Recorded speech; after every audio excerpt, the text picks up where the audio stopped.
to Unity of Wilmington's virtual service. I'm Vicki Hayes, and I'm glad to join you along with Deese, our music director on piano. We have John Hill on drums. Samantha Mitsfud will be the soloist.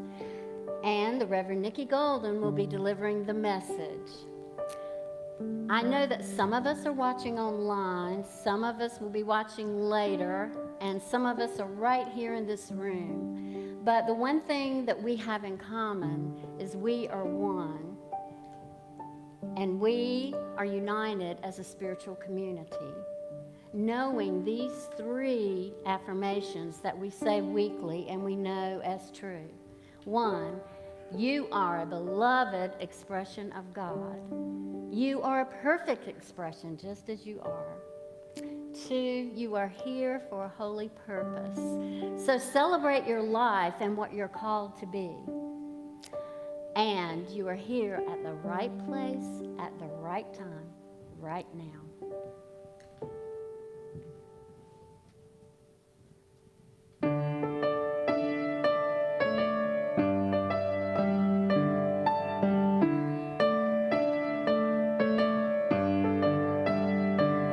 I am called to be a healer for all humanity. I am called to be a dreamer, to believe in all can be. I am called to be a maker, be an instrument of peace. I am called to be a giver, of abundance I receive. I am called to be a prayer for all the truth we seek. We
Samantha, Mitsfud, thank you so much. We're talking about the art of presence today. And isn't that statement we are called to be? But let's flip it into a question. A perfect, big question to ask ourselves in this world. Who have I been called to be while I'm here on this planet? Who am I called to be? I don't know how you guys live your lives, and I don't know what happens in your head. But sometimes in my own head, things look more like what's over here on the right than they do like what's on the left. And so my head gets spinning, and sometimes we call it the monkey mind. And things are going, and I have a hard time like going from this sort of jumbled up, squiggly line into a more straight and easy line. And one of the biggest ways to do that, I'm saying big because it works when we practice it regularly, is who am I called to be in this moment? Try that on, whether you're at home or here, whether you're online or here, try that on. Who am I called to be? Let me hear you guys. Who am I called to be? Yes, at this moment. Who am I called to be at this moment? It works globally. It works locally. It works interpersonally. It works when things are going with ease. Have you ever had that time when you're having a good time with a friend and things just seem to be flowing and it feels so good? What a great time to say, who am I called here to be in this moment? I'm called to be in joy. I'm called to be in love. I'm called to be in harmony. I'm called to be having a great time in life. Or it works when you're in the midst of that argument, that difficult time, that tension. And you can ask yourself, in the midst of this, who am I called here to be? Is this it? When I'm listening to what I'm saying, when I'm listening to my own thinking, when I'm feeling the tension in my body, who am I called here to be in this moment? Who am I being, and who am I called here to be? It's a wonderful way to look at, am I doing what I want to be doing? It's a presencing move, and we're talking about the art of presence. So it's a move, it's a thought that can help us presence ourselves in the moment, to ask ourselves a big question, who am I called here to be? And then to answer that question, and that gives us the moment in the midst of some tension, if you're experiencing that in a deep discussion or a conflictual discussion. It's a great thing when people are polarized. Who am I called here to be? It doesn't matter who anybody else is called to be. Who am I called here to be? Am I being that person in the moment? So this is a form of a vision and a mission statement. I would call it more my mission statement. But let's take a moment and look at a mission and vision statement. So a vision statement is basically, what do we want to achieve? What do we want to achieve in a global manner? And I want to share with you Unity of Wilmington's vision statement, united in love. Love, and love is capitalized because we're talking about the frequency of love, not the emotion of love.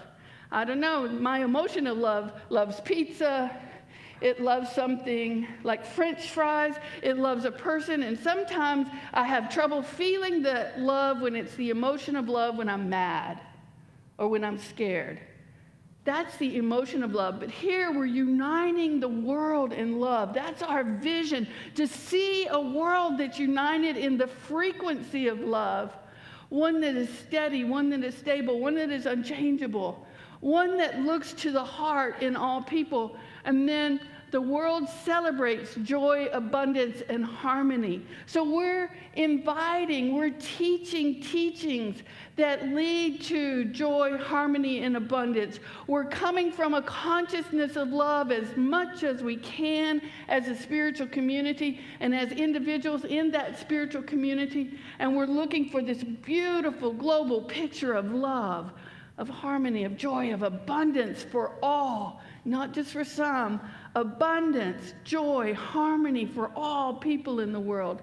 So that's our big vision. And let's take a moment and look at what a mission is.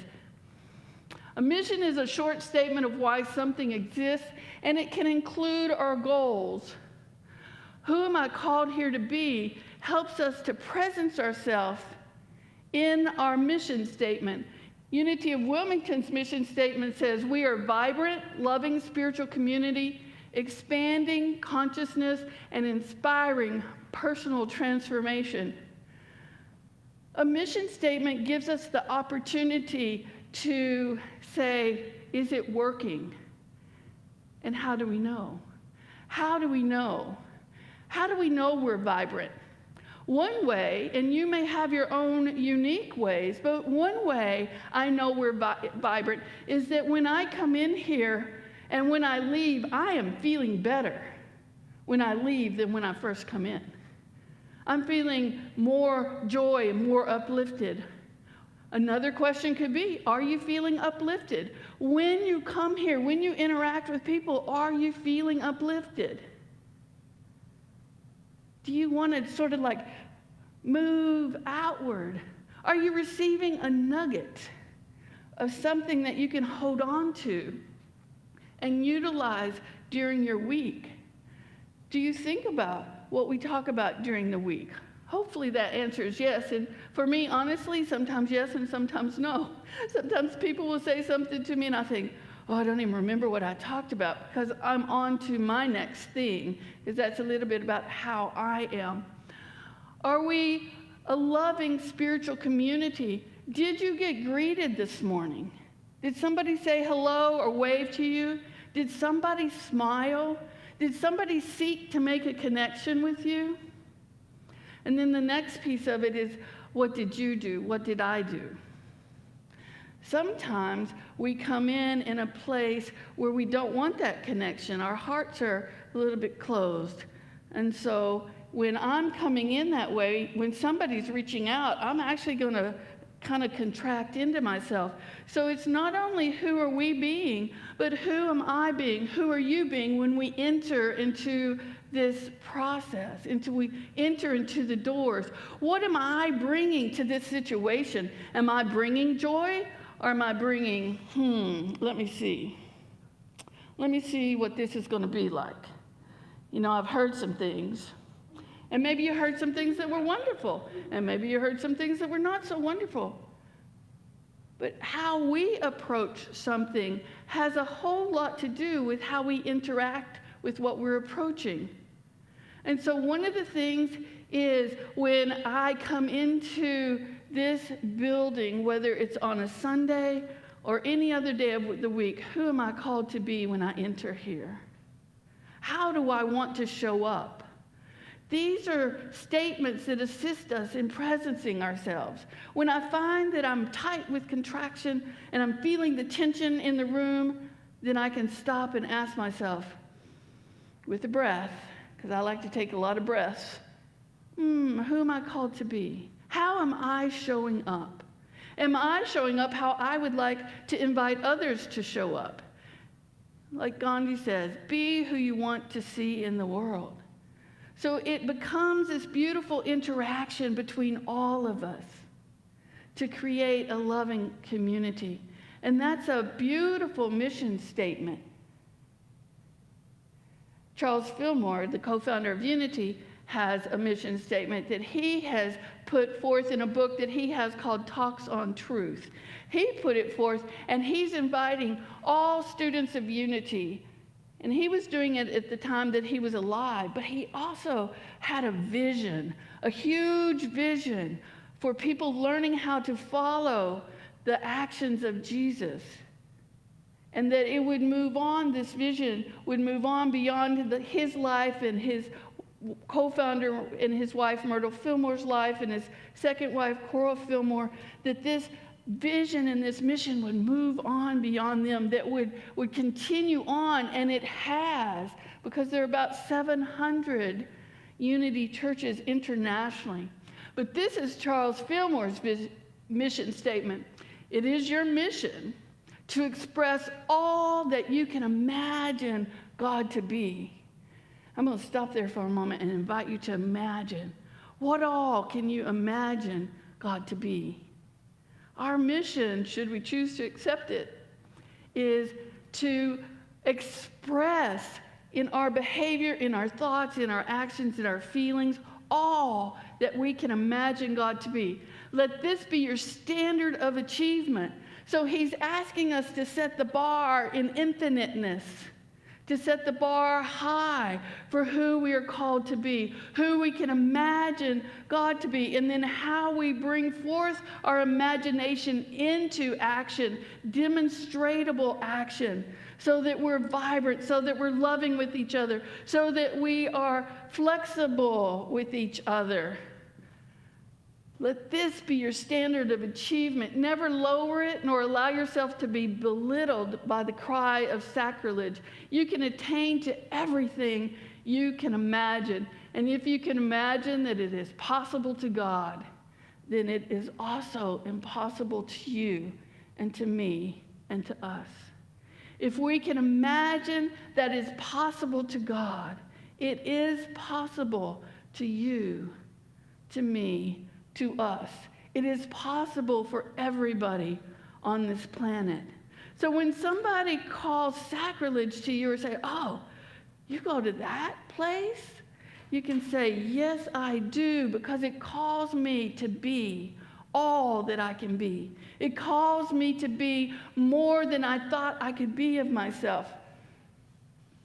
It calls me to be the truth of myself. And then the question, and this is ours to ask ourselves, am I doing it? Am I being it? The Bible teaches us that with God, all things are possible. And Jesus said, greater things will you do than I did. Jesus did healing. Jesus taught lessons and shared parables that were like teaching stories. Jesus invited people to recognize their oneness with God. Jesus invited people to bring their focused awareness, their attention into their divine nature, to love God, to love our neighbors, to love ourselves, and ourselves are included, to love those people that we struggle with. Now, we still get to set clear boundaries. Love, the frequency of love, isn't like the emotion of love. The frequency of love loves for the sake of loving without an expectation of anything in return. And yet it has a right. And we as individuals, because we are fully human and we are fully divine, have a right and a responsibility. We are responsible to set clear limits on how people treat us so that we're also being treated with respect. We teach people how to treat us. So when we're setting those clear limits and we're behaving in a way that's loving, that's respectful, that invites harmony, we cannot control what someone else does. But when we ask ourselves the question, who am I called to be? And am I being who I've been called to be? Then we're on that path. We're in alignment with who and what we are. Who am I called to be in this interaction? I'm going to invite you to bring forth some memory. Think about a time in your life. It can be any kind of interaction. That maybe it happened a week ago or maybe even a month ago. Don't go too far back. But think of an interaction and ask yourself, kind of review it for just about 30 seconds in your mind and ask yourself, who was I called to be in that moment? How did I be? How was I in that moment? So we're simply reflecting. We're reflecting. And if you find yourself that you were acting differently than you would have liked to act, then love yourself. Give yourself love. And since we make up time, send your own love back to that interaction. And one way to do it is simply close your eyes for a moment and focus on your heart, because we know that where our attention goes, that's where our energy goes. And we focus on our heart. And as we're doing so, we love that interaction, whether it happened an hour ago, a week ago, or a year ago, or many years ago. Simply bring our love to that interaction, because we know that when we bring our attention to something, we're bringing our energy. And when we're bringing that frequency of love, we're bringing that energy of love that Jesus was talking about. Love your neighbor, love yourself, love your enemy. Love. How do I be love in the world? That's who I feel called to be, and sometimes I'm pretty good at it, and sometimes I'm not so good at it. But you will be able to invite yourself to think about who you want to be in the world. Many, many years ago, I was living in San Diego, and I went to a breathwork workshop that was going to be all day. And we got there, and I was meeting people I didn't know, and I was feeling a little shy because I am actually quite shy.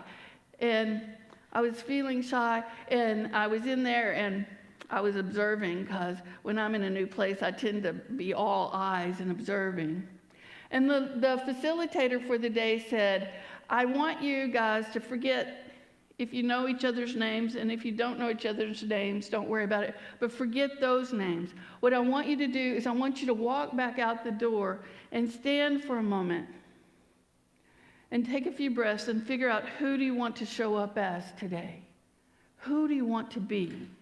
Who are you feeling called to be today? And so each of us in the room went out the door, and we were called in one by one, so we had adequate time to think, to feel, to tune in. And we took a name tag and a marker, and we wrote that name, the name we were called to be, the name we wanted to move forward with from this moment on. Some people put actual names, not too many, but most people put qualities of life. I want to be abundance. I want to be harmony.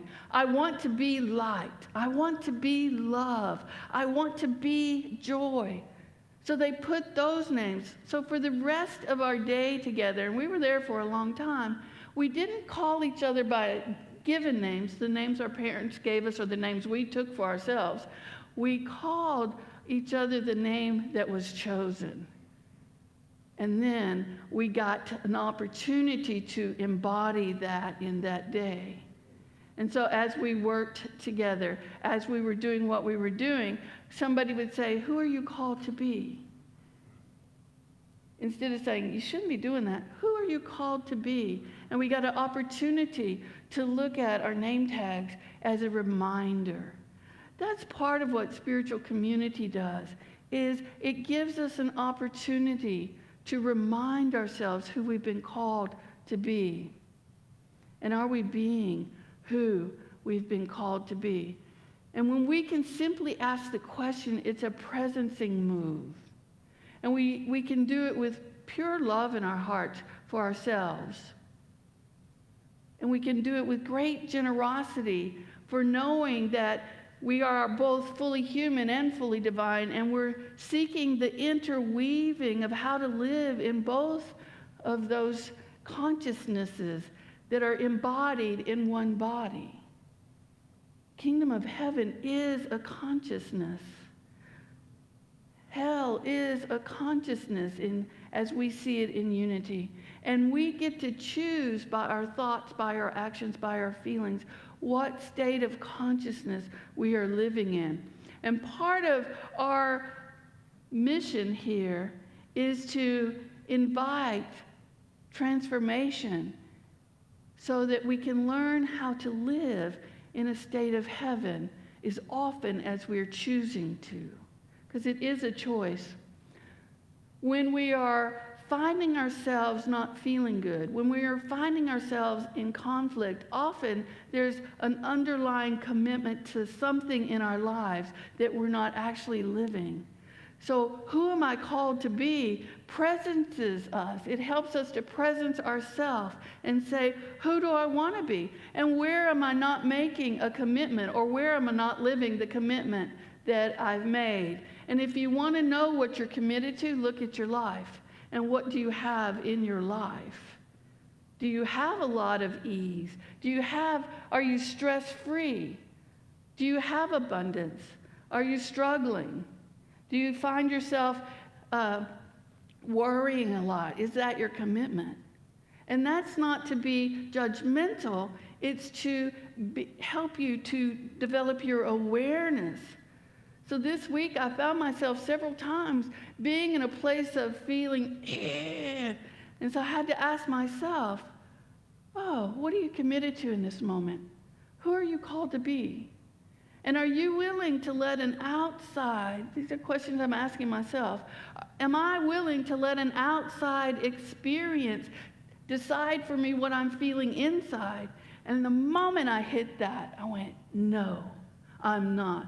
So what shift do I need to do to open up to the joy that is my natural state?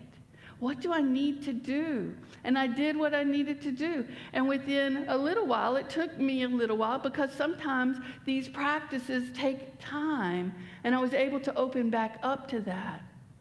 It's a level of who am I called to be? What am I present to in my life in this moment?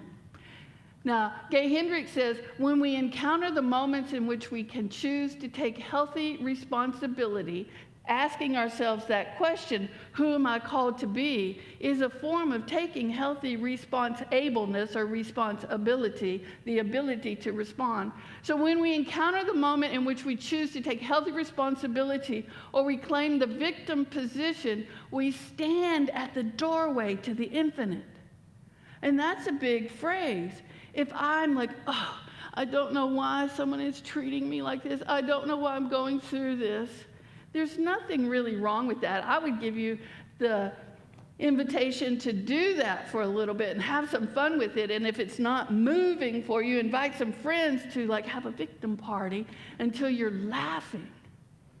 And we all go into that consciousness. That is one of the 4 stages of consciousness that we talk about in unity. So let yourself, if you're going to do it, have some fun with it. And then ask yourself, who am I called to be? How would I like to be showing up in this world? Am I doing it? Am I showing up as blank? And think a moment, what would you put on your name tag as your name? Who am I called to be? Am I being it?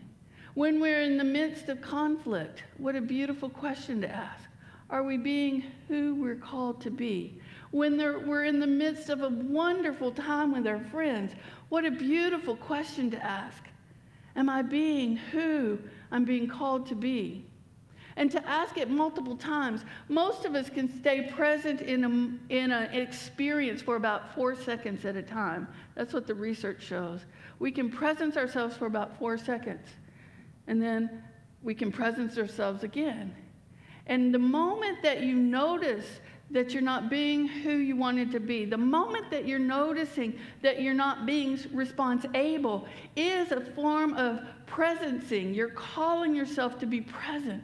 So if you can celebrate that, most of us have been taught to say, oh, I did it again. Instead, if we can say, yay, I noticed it, because it takes that noticing before we can make the shift. Oh, I did it again, but I noticed it. And so eventually, as we continue the practice, we'll begin to close the gap. And we'll begin to be able to have those experiences of being at tea with somebody and having a great time and thinking, this is who I'm being called to be.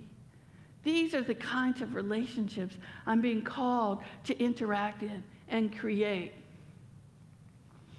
Now, we can go from this, why is the world treating me like this, to how am I organizing myself to have this experience? How am I organizing myself to have this experience? And when we're willing to take the time to reflect on that question, how did I organize myself to feel left out? That's one of mine. How did I organize myself to feel defensive? Because the moment we're defensive, we're actually no longer in a healthy communication. And if we can presence ourselves in that moment, who am I called here to be? We can come out of the trance of our unconscious patterning. So moving from, why is this world treating me like this? Or why is this person treating me like this? Or why is my life going like this? To how am I organizing myself to have this experience? Helps us to interfere in a way, to interrupt that unconscious patterning. And we all have unconscious patterning that we're not even aware of stepping into it. And if you want to know what yours is, walk into your family's home, interact with your mom and dad, and we'll come back to that unconscious pattern.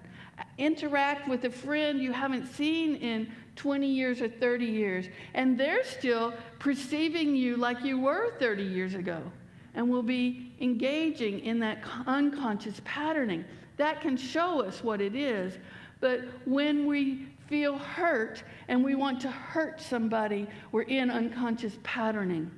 When we're feeling defensive, rather than sharing what's true for us, oh, I'm noticing, as you said this, I felt my stomach clench. That's an authentic expression of truth, and scary to do when you're in the midst of conflict, and yet it is so much more productive and helps us to be who we're called to be than trying to turn around and have a conversation where this person is loud and trying to get their point across. And so I match the energy so much that the other person has to bring their loud decibel level up higher. And so I need to match it to be heard. Instead, if we just tune in and take a breath and take a moment, I always like to close my eyes when I'm tuning in and say, is this who I'm called to be? Is this how I want to be showing up in the world? Then I can move, when I've practiced with ease, into how am I organizing myself to have this experience? Oh, well, I'm matching that behavior. I'm raising my voice. I'm feeling the tension in my body without taking a moment and saying, may I have a moment? And shaking that tension out. And maybe we need to stop the conversation and say, can we stop for 5 minutes, take a break, and then truly stop? We can do these things. They're things that we can practice to help ourselves see, how am I organizing myself? I might have to ask the question, who am I projecting onto this person? When I ask myself, how am I organizing myself to have this experience? Well, who am I projecting onto that person? Who they're projecting onto me, if they are, is not my business. But what I'm doing, that's where I can be responsible. Who am I projecting onto this individual from my past? And when I'm willing to ask these questions, I'm willing to presence myself. I'm willing to focus on interrupting an unconscious pattern.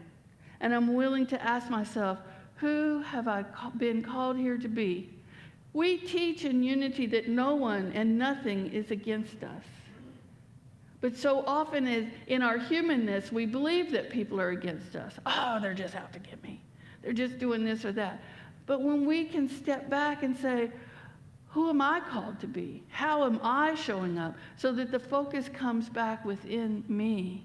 Is this who I want to be in my life? Maybe yes, maybe no. And sometimes in spiritual communities, we think we have to allow everyone to be in our personal space, but that's not always true. We can say to ourselves, does this person uplift me? Do I feel vibrant around them? Do I feel vibrant and joyful when I'm interacting with this person? Do I know beyond a shadow of a doubt that I'm loved, even when there's conflict or differences of opinion? Can differences of opinion be respected? These are things that are showing up in the world these days. Can I organize myself to honor my own, yes, I'd like to, no, I prefer not to? These are important because what they do is they help us when we're willing to presence ourselves, to engage in a life that we want to live. And if your answer is no, I don't want to continue this friendship, we can trust that the other person is whole and we can let that friendship go, knowing that there will be somebody who wants to be friends with that person. There will be somebody who wants to support that person. Sometimes we outgrow people in our lives as we move through consciousness. And that's okay. It's really okay. Because when we're truly loving, we can love from 2 inches to 6 inches to miles and miles away. And when we're not being face to face with some people who like to push our buttons or who we allow to push our buttons, it works both ways. Then we can love greater, sometimes from a distance. Who are we called here to be? Only you can answer. Reverend Mindy and I were talking on the phone, and she said, if you were to name a song that is your life purpose, what would it be? I said, I have two. Do I have to choose one? Because this is very much like me. I have two that came to mind immediately. And the first one is Holy Now. Everything is holy now. We've sung that a few times in this community, the vocalists have. And the other one is Testify to Love. Those are the way I want to show up. Now, do I always show up that way? No, not always. But what I have learned to do over time is to spend time in reflection every evening before I go to bed. Did I show up as who I believe I'm called to be? And if I did not, I can make it right, or I can hold that energy in my heart to make it right. I have the tools, the spiritual tools, and you have the spiritual tools. The question is, what will you choose? And whatever you choose, allow it to be perfect. So here are the questions again. Who am I called to be? Am I living my personal mission and vision? Because who we're called to be is basically our personal mission and vision. Sometimes it's easier to put it in those terms because we're so familiar with those terms. And what is the smallest action step I can take today to live in this present moment and be who I'm called to be? I would add, what is the smallest action step? What is the smallest and most enjoyable or pleasurable action step? What can I do? What am I willing to do? Let's take these thoughts into a time of meditation. You can keep your eyes open or your eyes closed. If you're with us online and you want to put who you feel called to be in the chat box, I will be responding to you at the end of this service. And I would love to hear who you feel called to be, how you would like to show up in the world. If you'd like prayer, please put that in there too. And as we come into a time of meditation, let's float. Who am I called to be? Am I called to be a healer? Am I called to be a prayer? Am I called to be a mother, a father? Am I called to be a friend? Am I called to support myself and others in feeling love, in seeing their own wholeness? Who am I called to be? How do I want to show up in the world? And when I show up differently, can I make a shift in the moment? Because I've recognized that I'm in an unconscious pattern. And I make a shift and interrupt that pattern and begin in that moment of noticing. I begin to engage in different behavior. I can tune into my heart and I can radiate love. I can stop and say, wait, this is not working for me. Can we continue this conversation in a little bit? How do I learn to live in the present moment? To recognize that this moment is the moment. That everything else is a moment from the past that I'm bringing forward. Or it's something from the future, and I've got myself in the future rather than in the present moment. Can I come back to noticing my breath? how deeply it flows in my body? Can I notice the feel of my breath on my nose as I breathe in and out? Can I notice if my thoughts are in that straight line or if they're all jumbled up? What am I noticing? Am I willing to take some time each day to do what will assist me in moving through old patterns so that I can live as love, as joy, as harmony? Can I tune into myself and love myself for exactly where I am and do it as much as I can in this moment, knowing that the next moment I may love myself more and I may love myself less? But keep the focus on love, because that's where my energy will be. What thoughts am I holding in my mind with what feelings? And when I really focus on the feeling, can I make that shift from sadness to love? Because we're big enough individuals to hold both sadness and love in our hearts. Can I be loving when I'm sad? Can I receive love from another when I'm sad? When I'm scared, can I share it with somebody? And can I receive their comfort, their support, their love back? Can I open my heart and surrender to that level of vulnerability? Who am I called here to be? How do I want to show up in the world? Those are beautiful questions. And as we begin to show up in the world in this moment, to know that this is the only moment we have, as we begin to live with each other in the question of who we're called to be, as we identify how we want to be in the world, we can catch ourselves and we can live lives of joy. We can live full out. We can make our standards high so that we're vibrant, so that we're loving, so that we're inspiring, and that our very light transforms others, because we're that invitation as the expresser of truth for transformation. We can honor our yeses and nos, and we can stand on the precipice of the infinite, knowing that we have within us every capacity of God, that when we can believe that God is, we are. And from that consciousness, we can move forward in our lives into this moment, making it the absolute best moment in our lives.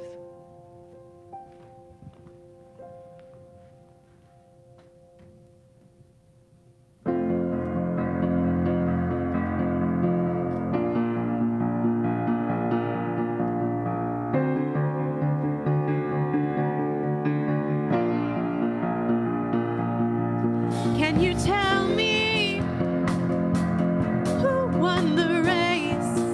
Can you always stay in one place? Or will you get to the finish line?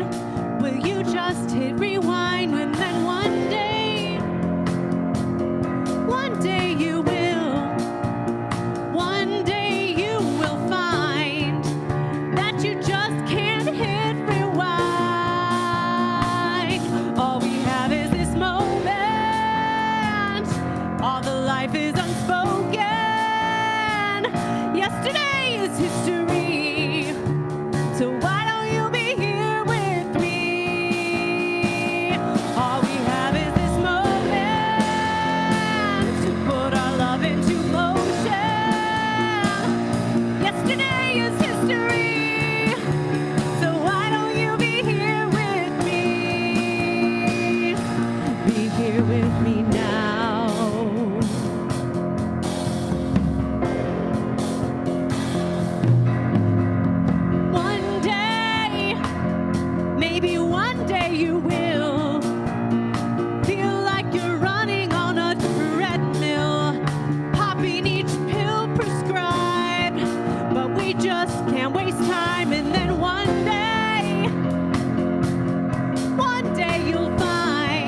we're here now. In this moment, our love is in motion.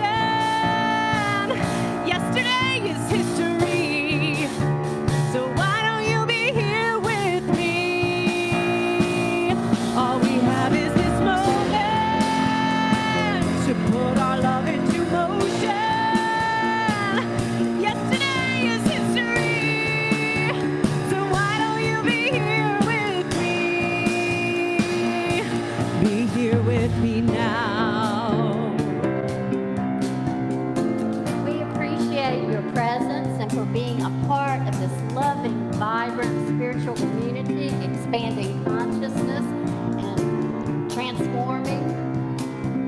You can give your support to this Unity of Wilmington by going to the website, by donating on Facebook, using the Venmo app, or even mailing it in to 717 Orchard Avenue, Wilmington, North Carolina 28403. We appreciate your support and thank you. To give is to receive. We are grateful. And thank you for your generosity of love, your loving presence here in this moment. Who have you been called to be? Are you willing to step forth in this moment, no matter who you've been in the past, and live from that question? When we ask ourselves the big questions, we can live into those questions. Who have you been called to be? All we have is this moment